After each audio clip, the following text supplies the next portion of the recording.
¿Qué tal, amigos? Esta semana en la sección Chisco se la responde, una de las preguntas que me habéis formulado es: una vez tenéis diseñado vuestro plan de alimentación, teniendo en cuenta el tanto por cien de macronutrientes que os corresponden, ya sea por la parte de proteínas, por la parte de carbohidratos y por la parte de grasas, haciendo referencia a las grasas concretamente, ¿de qué fuentes alimentarias sería ideal obtener esos gramos de grasa que nos hacen falta? Bien, por lógica, si lo que queremos es cuidarnos, necesitaremos unas fuentes de grasas que sean sanas.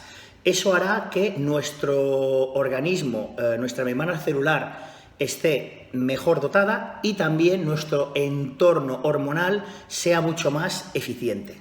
Dicho esto, las fuentes de grasa que yo particularmente os recomiendo serían, partiendo por ejemplo de las yemas de huevo, por eso recomiendo, al margen de la cantidad de claras que queráis tomar, el tomar siempre 1 o 2 huevos enteros al día.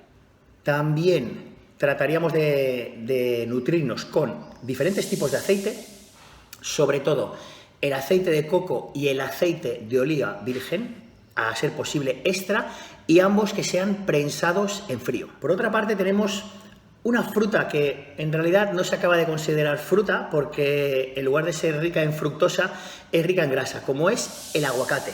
Si soy sincero, a mí particularmente el aguacate no es el alimento que me entusiasme, pero sí que de vez en cuando me gusta utilizar dentro de mi plan nutricional. Por supuesto, dentro de las fuentes de alimentos ricos en grasa y que además nos proporcionan ese entorno saludable del cual hablábamos, serán los frutos secos. Y cuando hablamos de frutos secos tenemos diferentes tipos, desde las nueces de macadamia, avellanas, almendras, etc. Por supuesto, una fuente riquísima de ácidos grasos esenciales, de grasas, pero concretamente de ácidos grasos esenciales, sobre todo omega 3, omega 6 y omega 9, son los pescados azules, como por ejemplo el atún, el salmón, el emperador. Tened en cuenta a la hora de seleccionar esos alimentos y sobre todo en cuanto a las cantidades, que un gramo de grasa tiene el doble de kilocalorías de las que tiene un gramo de carbohidratos o un gramo de proteínas, con lo cual las cantidades deberán ser moderadas. Cuando hablamos de moderadas estamos hablando de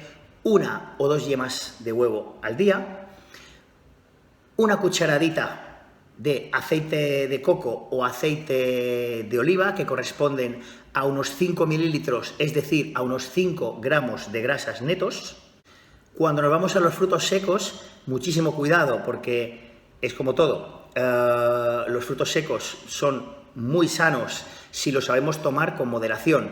15 gramos de frutos secos en una comida determinada nos pueden hacer un gran favor, pero si nos comemos la bolsa de 150 gramos, evidentemente estaremos tomando un exceso calórico y un exceso de grasa que además puede desembocar incluso en diarreas. Y en los pescados azules, pues nos nutriremos con la cantidad de pescado que nos corresponda por la parte proteica, por ejemplo, entre 150, 200 o 250 gramos de pescado, dependerá de las cantidades que vosotros necesitéis.